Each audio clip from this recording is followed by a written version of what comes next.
My name is Derek Harder, and in this lecture video, we're going to be continuing on with our series about kind of getting started with neural networks using the Keras API in order to tackle the most common machine learning problems that you're going to run across. So in this video, we're going to be looking at an example of doing a neural network to solve a regression problem. So you may be familiar with what a regression problem is. So there's two main kinds of supervised learning problems that you can do in machine learning. So classification problems, and our previous two in the series were about binary and multi-class classification. So in this example, we're turning to regression, where the idea is that instead of having to try to predict one among a many set of categories, we just need to try and predict a single real value number. And we're going to be using the classic kind of house price. So we're going to try and take some data about houses and predict what the average house price would be for houses in a particular region. Okay, so let's go ahead and get started. Okay, so as already mentioned, we're turning to regression here. So we're trying to predict a continuous value instead of a discrete categorical label like we were doing before for categorization. This causes us to need a little bit different things in our architecture for our neural networks. We're using another commonly used data set for examples, this Boston housing data set, another one of the example data sets in the Keras data sets sub-module. This one is quite small, so we're also going to talk a little bit about some differences you might need to do when you're validating a model while you're training it because of how small the data set is. So let's take a look at the data set. In this data set, we've only got 404 training samples. So we split it up into 404 training samples and 102 test samples. So notice there's 13 features. So the features are basically measurements of different things in different areas in the Boston area, so different suburbs of the Boston area. So things like the crime rate of that city or suburb, average number of rooms per the houses in there. And then so the label is going to be the target. So it's not really a label, it's a target value, which is the price of the houses in the median price of the houses in that suburb or in that region, right? So this is a pretty old data set from the 70s or so. So the typical ranges are from $10,000 to $50,000. So you can see those in here. So I think actually, yeah, so there's something like below 10,000, 7,000, 8,000. There's some exactly at 50, so probably this data was actually clipped at 50,000. So there might have been some really upper class suburbs that were more than 50,000. So that's our data. So in this example, we've got another illustration of some data preparation things you have to think about. So neural networks can really be susceptible if you have input features that are of different ranges. Right, so by that I mean like our crime rate might be some value from 0 to 1, or might be measuring the number of crimes. So the values might range from 0 to 100 or something like that.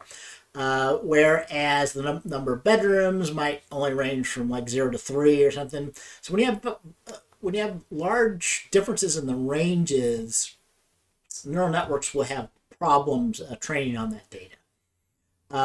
So it hasn't been a problem in the previous examples because all of our inputs have been like pixel images, which are all in the range that we converted to 0 to 1, or like in the previous examples, we multi-hot encoded. So again, all the values were either 0 or 1 for the inputs.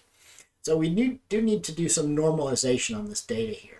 So the most basic thing you can do, but this usually works fine 99% of the time, is to do a centering and a standard and a normalization of the standard deviation. So here all we're doing is finding out what the mean of the data is for each one of the 13 features. And so by subtracting the mean, you're going to center all the data around 0. But it might still have a larger or smaller range. So by dividing by the standard deviation, after this point, all data will have a mean of 0. All the 13 features will have a mean of 0 and a standard deviation of 1 for this normalized data that we have here. So you can see that if you go back after the fact and print out the mean and the standard deviation for these data. They're all zeroed and they all have a standard deviation of 1. Okay, so let's move on to building our model. So that's all the data preparation that we're going to do. Just normalize the data. We're going to use the labels directly as they are. So the labels, if I didn't mention it, are basically the price of the houses in those regions in tens of thousands of dollars. So yeah, when I said 50, that actually represents $50,000 here. In this example, we're going to be showing multiple examples where we need to build a model from scratch. So let's write a little helper utility function so that we can call it that will return the model that we're going to be using multiple times in our examples in this video here. So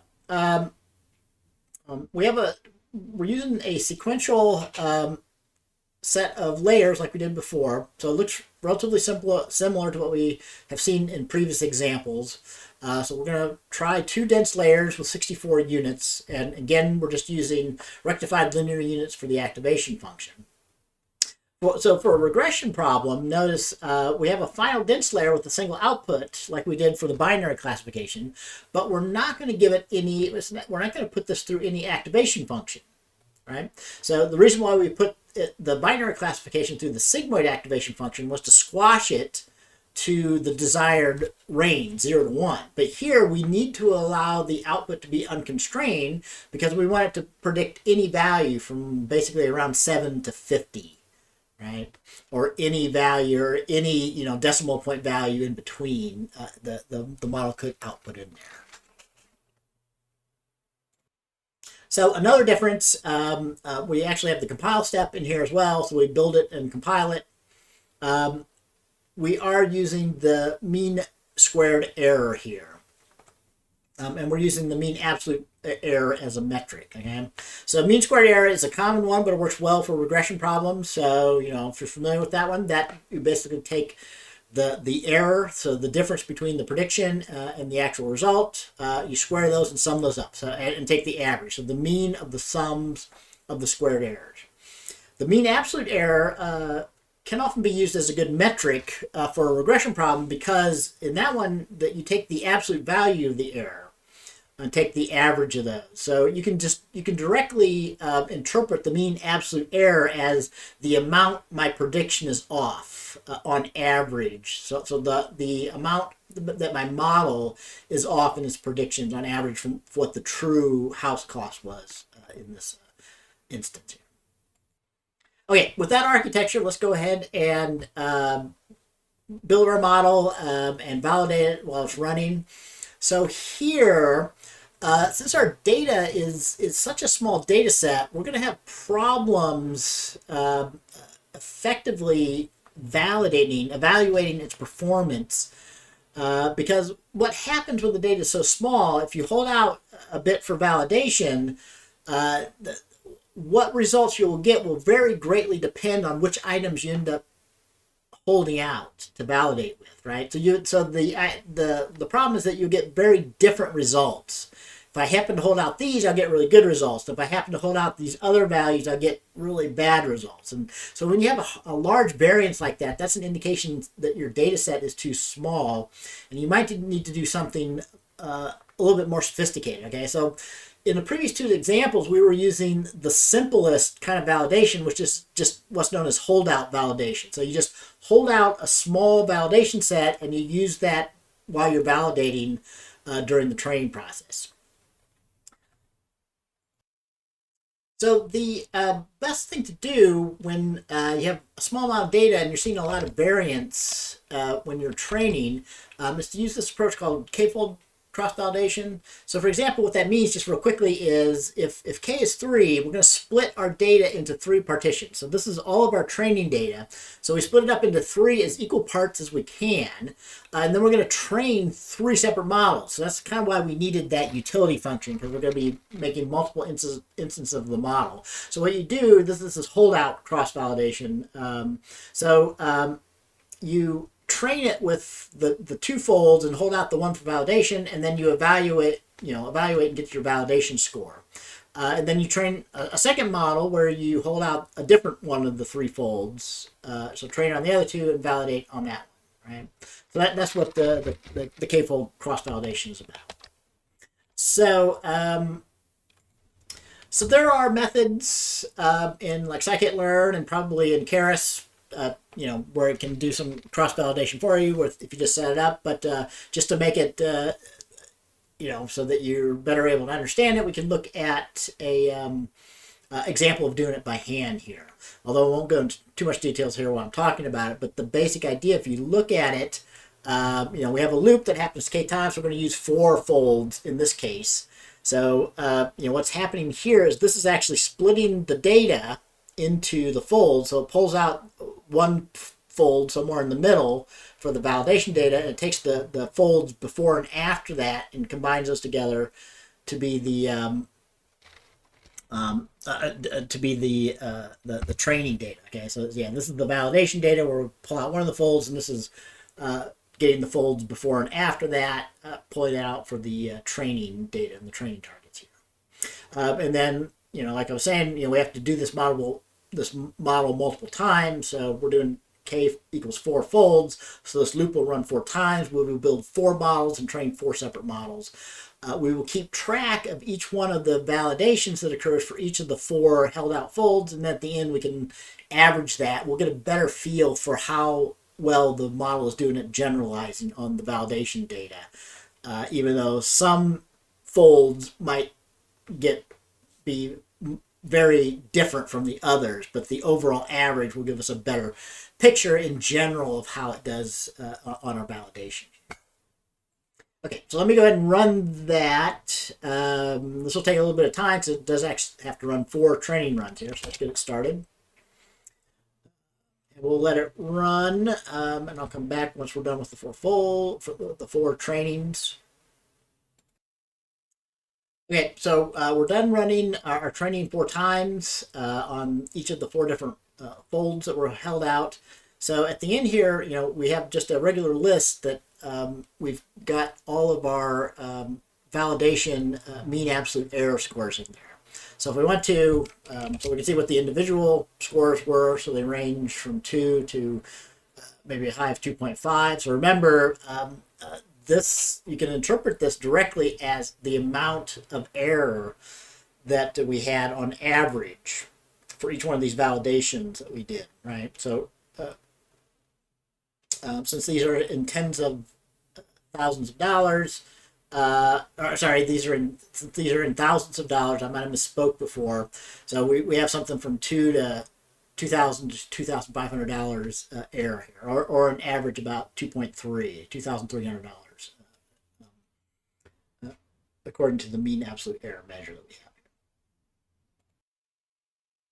Okay, let's do that again, but let's make some modifications so we actually keep the full history that's returned by Keras, so we can actually visualize the performance on average over all of our folds for this k-fold cross-validation that we're performing here. Okay, so now that's finished, we have the full histories from Keras for all 4 of our runs here. We have to do a little bit of work. I want to plot the average of those. So do a little bit of work to get the training loss and the validation loss and the our metric here, the training mean absolute error and the validation mean absolute error. But once we have those, we can do our usual learning curve plots, the same kind of thing. So